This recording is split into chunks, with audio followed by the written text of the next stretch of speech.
اخلاص و محبت، پاسبان فکر سلیم و رضا، زینت محافل خطبۂ اہل سنت، مجاہد ملت حضرت علامہ مولانا قبلہ قاری طاہر اقبال چشتی صاحب دامت برکاتہ القدسیہ، برادر مکرم حضرت مولانا مفتی عامر سہیل مقصودی صاحب، قاری عبدالجبار نقشبندی صاحب، حضرت مولانا حافظ عبدالرؤف مقصودی صاحب، دیگر بزرگوں دوستو، السلام علیکم ورحمۃ اللہ وبرکاتہ۔ اب آپ اللہ کا لاکھ لاکھ شکر ہے اور اس کا احسان عظیم ہے کہ جس رب نے ہمیں توفیق عطا کی ہے کہ ہم اس کے گھر میں بیٹھے ہیں۔ ہارون کا وزیر جا رہا تھا، ہارون الرشید کا وزیر سفر پہ، اس کے ساتھ تھا ایک غلام۔ راستے میں مغرب کی نماز کا وقت ہوا، غلام نے کہا میں نے نماز مغرب ادا کرنی ہے۔ وزیر باہر کھڑا ہو گیا، غلام مسجد میں نماز ادا کرنے گیا۔ جب نماز ادا کر لی، فرض نوافل اور سنتیں ادا کر رہا تھا تو رب کی یاد میں مزہ آ گیا۔ سبحان اللہ تھوڑی آہستہ کہہ لیں، سبحان اللہ اونچی کہہ لیں۔ اللہ کریم آپ کو خوش رکھے۔ توجہ کیجیے گا بات پہ، میں چند باتیں آپ سے عرض کروں گا۔ مجھ سے سینئر حضرات تشریف فرما ہے، تیرے عالم فاضل مفتی بوتے ہی کتڑا منڈڑا میں بھی سے، تیرے شیران دے گل سنگل حیدر ایک بھیڑ دا دمڑا میں بھی سے۔ مجھے اپنی ذات کا بھی پتہ ہے، اپنی اوقات کا بھی پتہ ہے، یہ نظرات کی محبت ہے، انہوں نے کھڑا کر دیا ہے۔ اللہ کریم میری زبان پہ کلمت الحق جاری فرمائے۔ توجہ کیجئے گا، تو مغرب کی نماز ادا کرتے کرتے غلام کو دیر ہو گئی، رب کی یاد نے مزہ دیا۔ بزرگوں جب رب کی یاد نے مزہ دیا اور اس نے صلاۃ الاوابین بھی شروع کر دی، 6 رکعت نماز نفل 2 کر کے اس نے پڑھی۔ اب وزیر جو تھا بار بار مسجد کے اندر آتا، جھانکتا، پھر باہر چلا جاتا، پھر جھانکتا، پھر چلا جاتا۔ جب باہر آیا نا غلام، توجہ کیجئے گا جملے پہ، تو وہ کہنے لگا کہ وزیر کہنے لگا کہ وہ کون سی ذات تھی جس نے تجھے اتنی دیر مسجد کے اندر روکے رکھا، باہر نہیں آنے دیا؟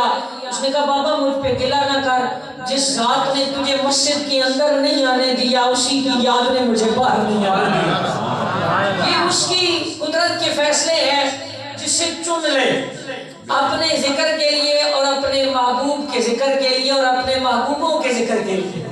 میں چند چیزیں آپ کے سامنے گزارش کروں گا، اللہ کریم ہم سب کی حاضری قبول و منظور فرمائے۔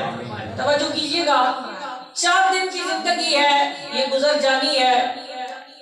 جو بھی دنیا میں آیا ہے ایک نہ ایک دن اس نے دنیا سے جانا ہے، ایسے ہے نا بھائی، جانا ہے نا بھائی، سب نے جانا ہے۔ جنہوں نے جانا ہے ایک دفعہ محبت سے کہہ لیں سبحان اللہ۔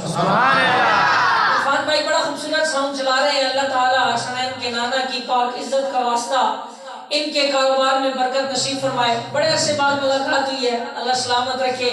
آپ حضرات تھوڑا بولیں کہ آپ کی جان جلدی چھوٹے، لنگر شیف ٹھنڈا ہو رہا ہے، ٹھیک ہے؟ اللہ تعالیٰ کرم فرمائے، بولے محبت سے سبحان اللہ۔ ماشاءاللہ، بندہ سونا ہوئے تو پھر ہستا ہوئے، سبحان اللہ، واہ واہ کیا بات ہے، تو پھر سنیے سنیے زلفوی عمر، سبحان اللہ۔ توجہ ہے، بولے محبت سے سبحان اللہ۔ آہا میری وقار توجہ، 4 دن کی زندگی ہے، گزر جانی ہے، گزر امیر کی بھی جانی ہے، گزر غریب کی بھی جانی ہے، گزر اس کی بھی جانی ہے جو ہاتھ میں کاسوں کشکول اٹھا کے ساری زندگی گرائی کرتا ہے، گزر اس کی بھی جانی ہے جو تخت شاہی پہ بیٹھ کے حکومت کے نشے لیتا ہے، گزر اس کی بھی جانی ہے جو ساری زندگی شراب کی بھٹیاں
اللہ خوش رکھے تو بولو محبت اور سبحان اللہ والا قسم ہے زمانے کی. علامہ سیوطی سے لے کے حضور جان محمد تک بڑے بڑے مفسرین نے بڑی بڑی باتیں لکھی. کسی نے کہا اس زمانے سے مراد یہ ہے آدم علیہ السلام کا زمانہ, کسی نے کہا اس زمانے سے مراد ہے میرے کریم کا زمانہ, کسی نے کہا اس زمانے سے مراد ہے حضرت ابراہیم علیہ السلام کا زمانہ. ایک عاشق نے بڑی پیاری بات کی, اس نے کہا آدم علیہ السلام سے لے کر میرے نبی تک جتنی پشتوں پہ میرے نبی کا نور آیا ہے نا, رب فرماتا ہے محبوب سارے زمانوں کی قسم ان الانسان لفی خسر, فرمایا بے شک انسان خسارے کے اندر ہے. یا اللہ ہمارا بڑا نام ہے, ہماری دہشت سے بڑے بڑے لوگ ڈرتے ہیں, میں نہیں خسارے کے اندر. عرض کی یا اللہ ہمارے پاس بڑی دولت ہے, ہم جب روڈ سے گزرے تو ہمارے پروٹوکول کو دیکھ کے دنیا کھڑی کی کھڑی رہ جاتی ہے, میں نہیں خسارے کے اندر. یا اللہ ہماری بڑی طاقت ہے, ہم اگر آواز دے دیں تو لوگ کھڑے ہو جاتے ہیں رستوں میں کہ یار یہ گزر جائے, فرمایا نہیں خسارے کے اندر. الہی کامیاب کون ہے؟ فرمایا الا الذین آمنوا وعملوا الصالحات. سبحان اللہ. فرمایا ہاں کامیاب وہ ہے جو ایمان لے آئے اور اچھے عمل کیے, وتواصوا بالحق اور حق کے ساتھ چمٹ گئے, اور حق کی وصیت کرتے رہے, لوگوں کو بتاتے رہے کہ حق کے ساتھ کھڑے ہو. وتواصوا بالصبر اور صبر کی وصیت کرتے رہے, وہ لوگ زمانے میں کامیاب ہیں. شیخ سعدی بیٹھے ہوئے تھے, ایک بندہ آ گیا, اس نے کہا بابا توجہ کیجئے گا, اس نے کہا بابا بندے کی دشمنی ہو, لوگ دشمن ہو, لوگ زیادتیاں کرتے ہو, ظلم کرتے ہو, کیا کرے؟ فرمایا 3 کام کرو. پہلی چیز صبر, دوسری چیز خاموشی, اور تیسری چیز فرمایا معاف کر دو. فرمایا اللہ تعالیٰ تمہیں ایک دن اتنی عزت دے گا, اللہ تعالیٰ تمہیں ایک دن اتنا کرم تم پہ فرمائے گا کہ لوگ تمہاری ذلت کے لیے کوششیں کرتے رہیں گے, لیکن کائنات کا خالق تمہیں عزت عطا کرتا رہے گا. میں آپ کے سامنے مقصد بیان کرنا چاہتا ہوں کہ رمضان شریف کا مقصد کیا ہے. کیا رمضان کا مقصد صرف بھوکا رہنا ہے؟ کیا رمضان کا مقصد صرف ازدواجی تعلقات سے رک جانا ہے؟ کیا رمضان کا مقصد صرف یہ ہے کہ نمازیں لمبی لمبی ادا کرنا، لمبے لمبے سجدے کرنا نہیں. رمضان کا مقصد صرف یہ نہیں ہے. دو چیزیں آپ نے یاد رکھنی ہیں، ایک حقوق اللہ اور ایک حقوق العباد. رمضان میں دو کام کرنے ہیں، ایک اللہ کے حق پورے کرنے ہیں اور ایک اس کے بندوں کے حق پورے کرنے ہیں. حقوق اللہ میں پہلی چیز توحید و رسالت. رب واحد ہے، احکم الحاکمین ہے، معبود برحق ہے، اس کے علاوہ کسی کو سجدہ جائز نہیں. دوسری چیز رسالت، کہ آقا کریم امام الانبیاء علیہ الصلوۃ والسلام اللہ کے آخری رسول ہیں، تاجدار ختم نبوت ہے، آپ کے بعد کوئی نبی نہیں آنا. اس کے بعد توحید رسالت کے بعد دوسری چیز نماز، تیسری چیز روزہ، چوتھی چیز زکوٰۃ اور پانچویں چیز حج. یہ اسلام کے بنیادی ارکان ہیں. اگر ان پہ انسان عمل کر لے تو اللہ تعالیٰ انسان کو اپنے حقوق کے حوالے سے اللہ تعالیٰ انسان کو کامیابی کی سند عطا فرماتے ہیں. آپ کو سمجھ آ گئی بات کی؟ اگر آپ کو بات کی سمجھ آ رہی ہے بولے سبحان اللہ. اب آ گئی بات حقوق العباد کی کہ بندوں کے حقوق کیا ہے. بندوں کے حقوق کیا ہے؟ بولے محبت سے سبحان اللہ. احباب وقار، انسان دنیا میں آیا، دنیا میں زندگی گزاری، پہلے اللہ کے حق اس نے پورے کیے. اگر کمی رہ بھی گئی، کائنات کا خالق اعلان کرتا ہے میں اپنے حق معاف کر دوں گا، اپنے بندوں کے حقوق معاف نہیں کروں گا. حدیث کے راوی عبداللہ بن عمر ہے، حضرت امیر عمر فاروق اعظم کے لخت جگر ہیں. 32 لاکھ مربع میل پہ حکومت کرنے والے امیر عمر کے لخت جگر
رہوں. میرے کریم نے اعلان فرمایا خیر الناس من ينفع الناس. بڑی جامع حدیث و کما علیہ الصلوۃ والسلام فرمایا لوگوں میں سے بہتر وہ ہے جو لوگوں کو نفع پہنچاتا ہے. بندہ معذور جا رہا ہے راستے میں، روڈ پار کرانے والا کوئی نہیں، معذور کا ہاتھ پکڑا روڈ پار کرا دیا، یہ بھی نفع ہے. بندہ جا رہا تھا، اس کی مشکل میں مدد کرنے والا کوئی نہیں تھا، آپ سواری پہ تھے، آپ نے اسے ساتھ بٹھا لیا، یہ بھی نفع ہے. بندہ جا رہا تھا، رمضان کا مہینہ تھا، آپ کو پتہ ہے اس کے گھر میں راشن نہیں ہے، آپ نے اپنے کہیں ایک ہاتھ سے لیا، دوسرے ہاتھ کو خبر نہ ہوئی، اس کے ہاتھ میں کچھ خدمت کر دی. یہ بھی مخلوق خدا کو نفع ہے، اور یہ وہ نفع ہے. حضرت معاذ بن جبل رضی اللہ تعالیٰ عنہ فرماتے ہیں کریم نے میرے سینے پہ ہاتھ رکھا، سینے پہ ہاتھ رکھ کے فرمایا اے معاذ بن جبل اگر تو چاہتا ہے تو کامیاب ہو. فرمایا تنگی کے وقت اللہ کی مخلوق سے پیار کرنا، اس کی خدمت کرنا تیرا کام ہے، کامیابی عطا کرنا رب العالمین کا کام ہے. مخلوق خدا کا نفع کیا ہے؟ قبلہ حضرت ابو ذر غفاری سے روایت ہے، میرے کریم نے فرمایا ابو ذر غفاری چند کام کرنا. پہلا کام میرے نبی نے فرمایا ابو ذر غفاری ہمیشہ مسکینوں سے پیار کرنا ہے. جس کی کوٹھی بڑی ہو اسے سلام تو ہر کوئی کرتا ہے، جس کے پاس گاڑی اچھی ہو اسے تو سلام ہر کوئی کرتا ہے، جس کا لباس اچھا ہو اسے تو سلام ہر کوئی کرتا ہے. لیکن میں قربان جاؤں نبی سائیں پہ، میرے کریم تو وہ ہیں سرکار جا رہے ہیں. توجہ کیجیے گا، عیدگاہ کی طرف، عید کا دن ہے، بچہ رو رہا ہے، کپڑے پھٹے پرانے ہیں، کپڑے غبار سے اٹے ہوئے ہیں. میرے کریم نے فرمایا بیٹا کیوں روتا ہے؟ کہنے لگا میری ماں بھی کوئی نہیں، باپ بھی کوئی نہیں، رشتہ دار بھی کوئی نہیں، رو اس لیے رہا ہوں کاش میری ماں زندہ ہوتی، میرے ساتھ پیار کرتی، اچھا سلوک کرتی، اچھا لباس پہناتی، عیدگاہ کی طرف روانہ کرتی.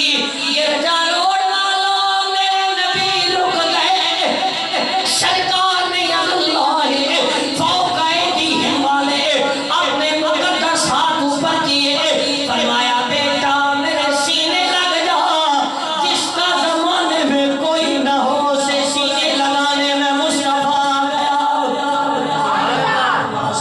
کریم نے سینے سے لگایا اور سرکار نے کرم فرمایا. صحابہ عیدگاہ میں انتظار کر رہے، کریم نے بچے کو لے کے گھر تشریف لائے، غسل کرایا گیا، کپڑے پہنائے گئے. میرے نبی نے فرمایا بیٹا آج کے بعد تیرے ساتھ کھیلنے والا تیرا بھائی یا حسن ہوگا یا حسین ہوگا. آج کے بعد تیری ام المومنین عائشہ صدیقہ ہوگی. آج کے بعد توجہ، آج کے بعد کسی کا باپ کوئی ہوگا، کسی کا کوئی ہوگا، تیرا باپ میں محمد مصطفیٰ خود ہوگا. سرکار نے فرمایا مسکینوں سے پیار کرنا، پہلی چیز حضور نے فرمائی مسکینوں سے پیار کرنا. دوسری چیز میرے نبی نے فرمایا ہمیشہ اپنے سے نیچے والے کو دیکھنا، اپنے سے امیر کو نہیں دیکھنا. امیر کو دیکھو گے تو لالچ بڑھے گی، اپنے سے نیچے کو دیکھو گے تو پھر تمہارے اندر عاجزی آئے گی. تیسرا میرے نبی نے فرمایا ہمیشہ حق بات کہنی ہے، چاہے حالات جیسی ہوئے، چاہے کسی کو بری لگے، فرمایا ہمیشہ حق بات کہنی ہے. چوتھی چیز میرے کریم آقا علیہ الصلوۃ والسلام نے فرمایا کہ ابو ذر غفاری ہمیشہ حق پہ ڈٹے رہنا ہے. لوگ ملامت کرتے رہے تو کرتے رہے، تم نے حق پہ ڈٹے رہنا ہے. پانچویں چیز میرے کریم آقا نے فرمایا رشتہ داروں کے ساتھ صلہ رحمی کرنی ہے. تعلق جو توڑ رہا ہو نا، آگے بڑھ کے اس کے ساتھ تعلق جوڑنا ہے. سبحان اللہ. اور چھٹی اور آخری چیز، کوئی پتہ نہیں زندگی کا پھر ملے یا کوئی نہ ملے، خواجہ فرید نے فرمایا تھا کوئی بن گیا رونق اکھیاں دی، کوئی چھوڑ کے شیش محل چلیا، کوئی پلیا ناز تے نخریاں نال، کوئی ریت گرم تے تھل چلیا، کوئی بھول گیا مقصد آمن دا، کوئی کر کے مقصد حل چلیا، اتھے ہر کوئی فرید مسافر ہے، کوئی آج چلیا کوئی کل چلیا۔ بندہ آ گیا کہنے لگا خواجہ فرید کو سائیں عید کڑا، فرمایا یار میں سی جڑا، سائیں عید کڑا، فرمایا یار میں سی جڑا، سونا یار میں سی کڑا، فرمایا میں مرسی جڑا، جدہ میں مر جاسی نہ تے کلی صاف ہو جاسی، پھر یار ڈیرے لانے سی، یہ نہ سوچو کہ وہ آئیں گے تو ٹھہریں گے کہاں، وہ تو خوشبو کی طرح دل میں اتر جاتے ہیں، دل کیا وہ تو روح میں اتر جاتے ہیں، تم نے چاہا ہی نہیں چاہنے والوں کی طرح۔ خیر خواجہ فرید نے فرمایا تھا کوئی بن گیا رونق پکھیاں دی، کوئی چھوڑ کے شیش محل چلیا، کوئی پلیا ناز تے نخریاں نال، کوئی ریت گرم تے تھل چلیا، کوئی بھول گیا مقصد آمن دا، کوئی کر کے مقصد حل چلیا، اتھے ہر کوئی فرید مسافر ہے، کوئی آج چلیا کوئی کل چلیا۔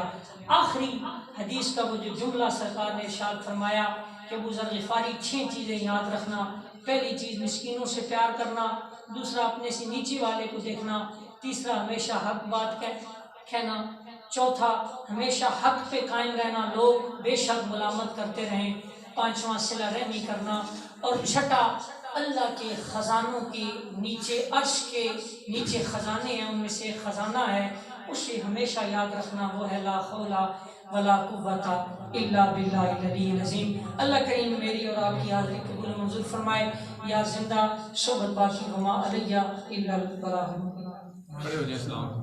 مصطفیٰ